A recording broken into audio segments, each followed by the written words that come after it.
the art of seeing without looking. Now, what do I mean by that? Well, all going back to basic animal instincts. Remember, fighting is basically primal.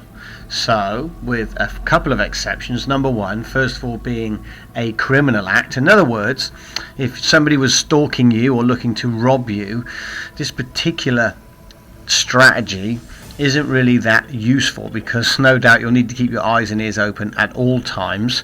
But this particular strategy is very, very important. It can lead to a confrontation in seconds if you get it wrong, or even if you're doing it unconsciously. You could be the sort of person that's actually applying this strategy without consciously thinking about it and getting yourself seemingly into more trouble. Don't know if you've ever done that. You've walked into a place or any establishment and suddenly you connect with somebody and there's like a bad energy instantly and you feel uncomfortable. You feel like there's somebody giving you some sort of bad energy. Well, this will help you literally defuse any situation before it even starts. So there is an exception, and that exception is of course a criminal act, because you can't stop that. Somebody's already planning to strike or attack you. Now, just understand this. Before any confrontation takes place, something has to happen.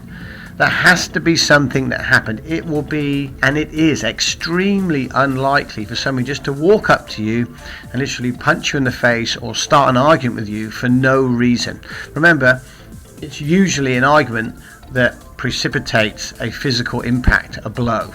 Now, for most arguments don't actually lead to a physical blow, but needless to say, they're still upsetting. And if, like me, you want to avoid any confrontation at all costs, then it's a great strategy to learn and to know. It's called the art of seeing without looking. Now, what does that really mean? Well, everything starts with some form of communication. Now, there has to be an initial part of communication. And I use this example many, many times. And just very recently, again, as you know, I travel around Asia. In different parts of Asia where you live, even though you can live in a fantastic area, sometimes I'm out late at night.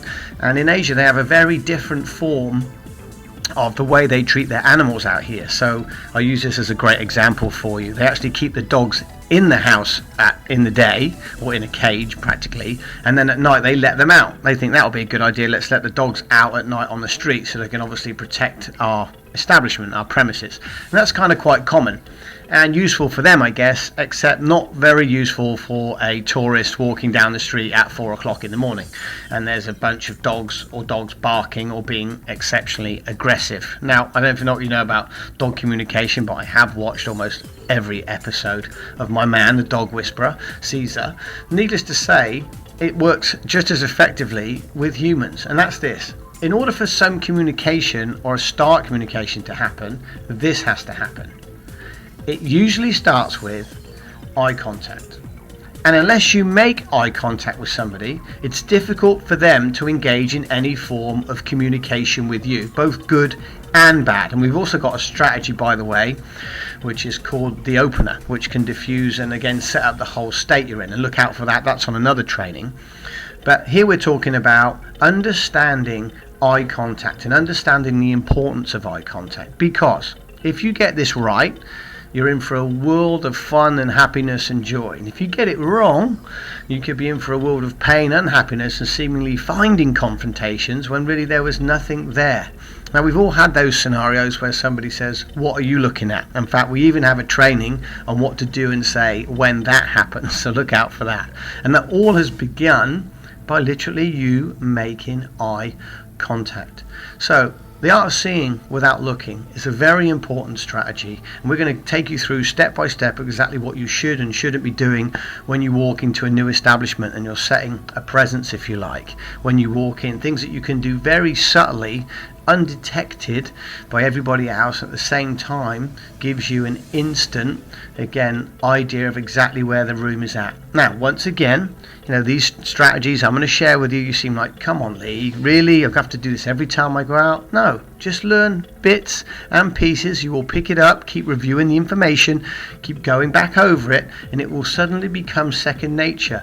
Oh, that's what he was talking about, the art of seeing without looking. Oh, that's the 3SA strategy. Oh, that's the opener. And see how it works and see how it literally, you can transform your whole experience in going out. Because like me, when you're involved and you're out having a fun night, you work hard.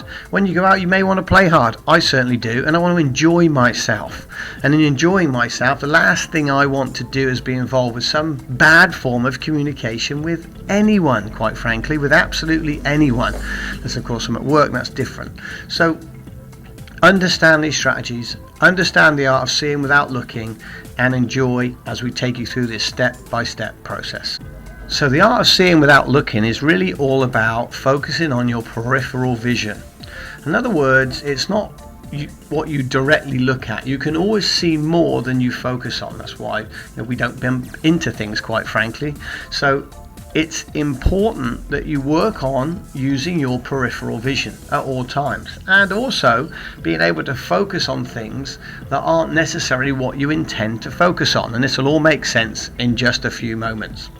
You need to actually look past the person. So when I'm eyeing up a room or walking to an establishment, I'm looking around the room to see who potentially could be a threat, who potentially could be, quite frankly, an asshole waiting to happen. So that's what I'm going to do. And again, this takes seconds to do.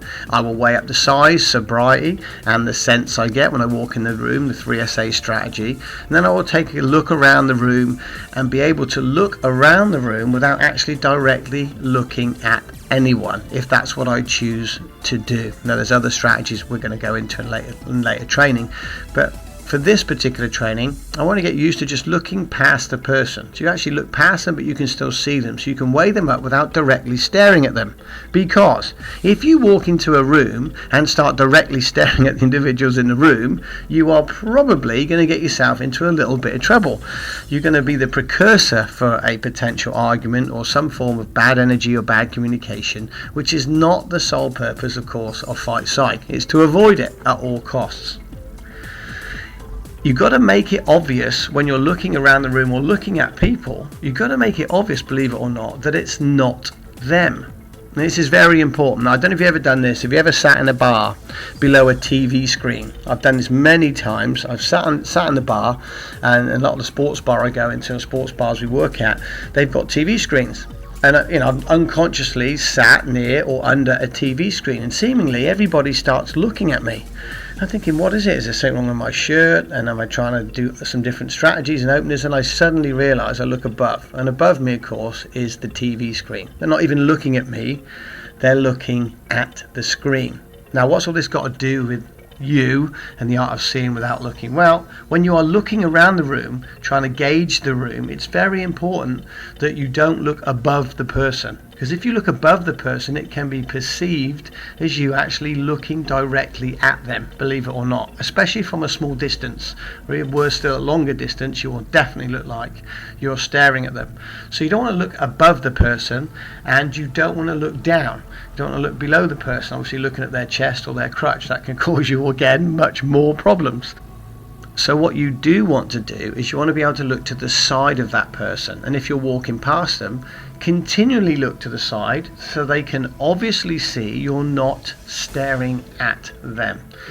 One of the worst things you can do, obviously, to provoke a situation is make that initial eye contact. As you know, or are learning right now, it's really difficult to have a conversation or communicate, good or bad, with anyone that doesn't make eye contact with you. In fact, my great friend, my martial arts brother, Russell Stootley, is a master at this. He'll walk into a room and nobody will even know he has walked in. We'll go into bars. He'll been in bars for weeks and nobody will know his name. I'll go into a bar and almost everybody will know me in a few days. And that's because we're different as people. He's a quiet, shyer person, a little more introvert than I am. And he also uses a different strategy. He actually applies this strategy rather than the opener strategy I'm going to share with you later. So again, different strategies will suit different people, and that's what Fight Psych is really all about. There is no one square box. Square box fits a square hole.